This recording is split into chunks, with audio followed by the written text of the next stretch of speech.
So hello guys and welcome back to the channel. Today I'm going to show you how to find a seller on eBay. So first of all, go to ebay.com. From there you can see the option search for anything. You can see the categories on here. You can just scroll down and see some different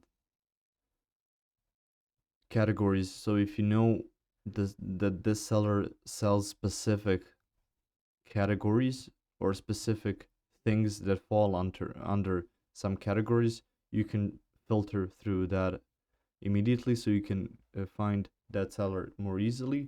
But there's a few things and tricks that's going to help your search.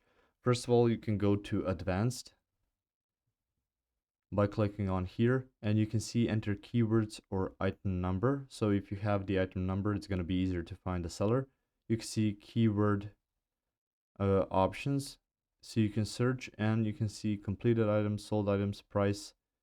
So it's going to really help you. And for sellers, only show items for then specific sellers, and you can put in IDs and stuff like that, so it's gonna be easier to search through here. And you can even search by seller, so that means that you're going to get information or search results for sellers, not just their items.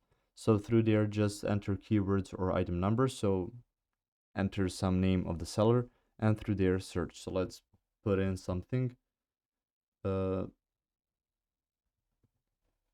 just this, and click on search, and it's gonna pop up a lot of the stores that has the similar seller name. So you can see it, it's gonna look a bit different. If you found this information helpful or useful, you can like the video. You can also share the video. You can subscribe to the channel and click the notification bell to get notified about new videos on eBay or some other topics you might enjoy as well. See you guys in the next video. Bye.